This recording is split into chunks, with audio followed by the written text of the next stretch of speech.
Hi Fire Signs, Aries, Leo, and Sagittarius. Welcome po sa ating channel at ito ay inyong daily Gabay Tarot reading for October 2023. Please be reminded that this is channel reading po.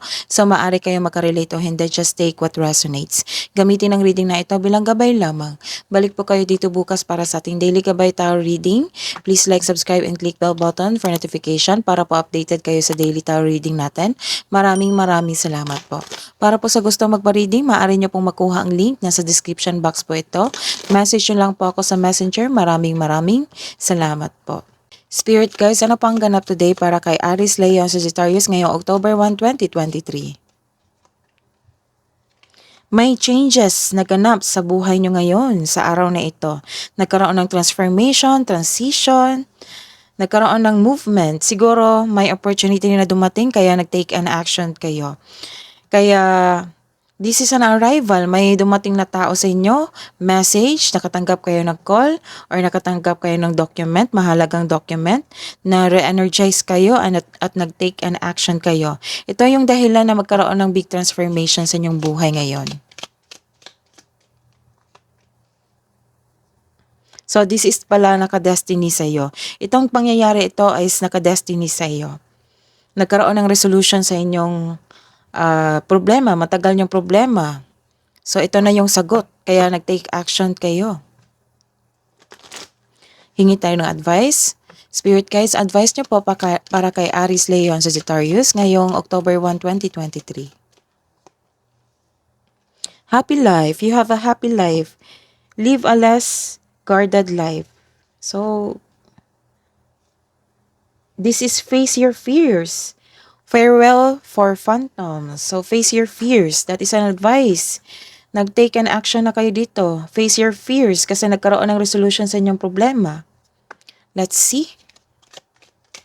Spirit guys, ano pong energy today ni Aries, Leo, and Sagittarius ngayong October 1, 2023?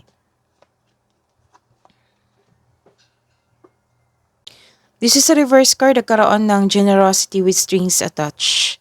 Nagkaroon ng unfair treatment. This card warns na some of you ay naghihintay ng kapalit sa bawat bigay mo.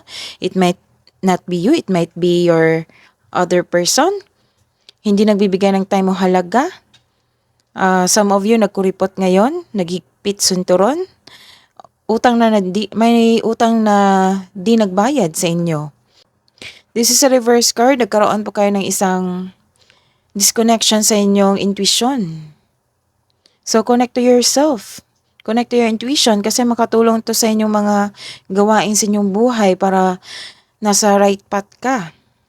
Kasi sayang naman dumating yung opportunity. Nagkaroon ng resolution sa inyong problema.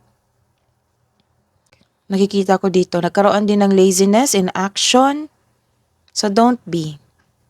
Kasi may nakikita ako dito na you are doing an action. Kailangan ng actionan yung dumating na opportunity. Kaya pala nagkaroon kayo ng laziness ngayong araw na ito kasi you are lack of inspiration. So remind yourself. Remind yourself kung ano yung nagbibigay sa inyo noon ng isang motivation.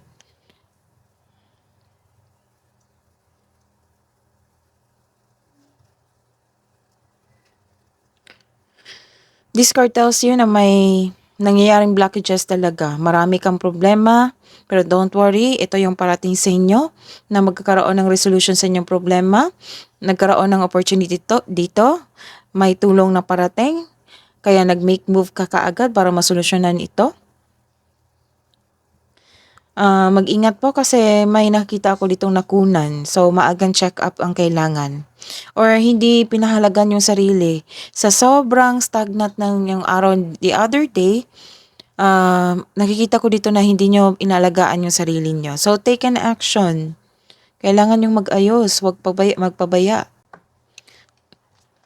Career and money po, Spirit guys, career and money message na po para kay Aries, Leo, and Sagittarius ngayong October 1, 2023.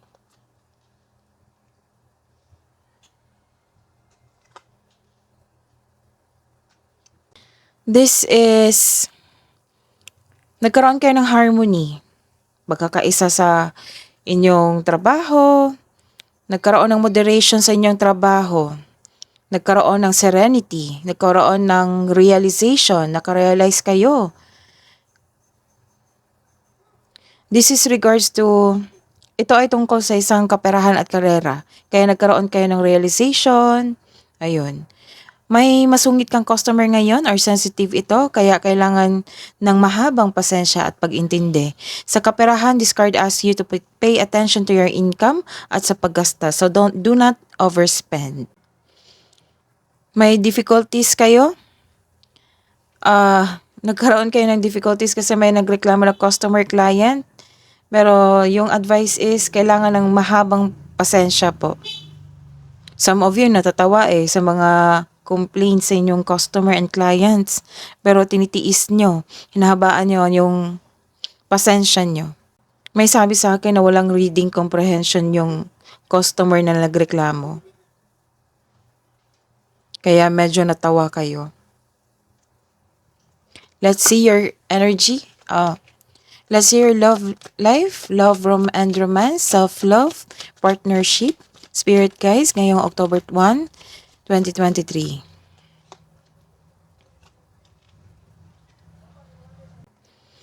This is persistence, self-reliance. Para sa mga single, makaranas ka ng hirap sa pagtanggap ng bagong tao sa buhay mo kasi gusto mo mag-focus sa inyong sarili. Gusto mong pumasok sa bagong relasyon pero guarded ka.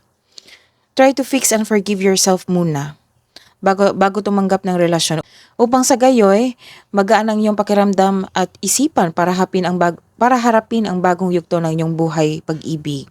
Para sa mga may relasyon, mahaba ang inyong pasensya sa inyong kapareha. Isa sa inyo nagkaroon ka ng mahabang pasensya dito sa inyong trabaho at dito din sa sarili nyo at sa inyong kapareha. Mahaba ang inyong pasensya, kailangan habaan. Isa sa inyo nagkaroon ng mataas na ego o pride.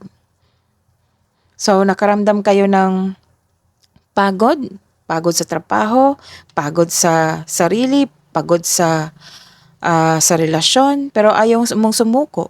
Ayaw mong sumuko sa inyong relasyon. Siguro nadala yung emotion mo dito. Kasi may nagkaroon kasi ng action sa araw na ito. Siguro na drain yung energy nyo. So, subukang maglaan ng oras para mag-usap kayo tungkol sa iyong hinanaing. Nang malaman nyo na nagkaroon ka ng hirap sa adjustment. This is a reverse card, nagkaroon ng labis na pagmamalabis. May arrogante na tao na nasa paligid mo. Nakausap mo ngayong araw na ito. May bossy din. May bossy ako nakikita dito. It might be you, it might be your partner na gusto niyang makuha lahat yung gusto niya. Kaya kailangan ng pag-uusap dito. Or hindi ka satisfied. Kasi nakikita ko dito na sobrang pagod ka sa inyong trabaho ngayon. So this card also tells you na wag masyadong gastahin yung blessings na natanggap niyo sa inyong relasyon. Kung i-consider mo ang biyayang natanggap, celebrate it by expressing gratitude and generosity. Hidden truth po. Anong iniisip mo? Anong iniisip niya? Para po sa mga single, I'm so attracted to you. So, may admirer kayo. Sa may relasyon, I left when I saw you with someone. Love advice po para sa mga single. Your soul whispers love, your ego shouts fear. Face your fears. Power. The power of love is like a magnet drawing souls together. Advice po, kabuang advice sa araw na ito. A new start is coming. A new start is coming. Nagkaroon kayo, this is a clarification po.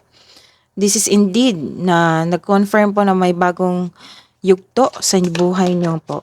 Nagkaroon ng malaking transition. Message po from Archangel Gabriel. As you nurture a child, you nurture your own inner child. Both activities are important for you right now. That is your reading today, Fire Signs. Balik po kayo dito bukas.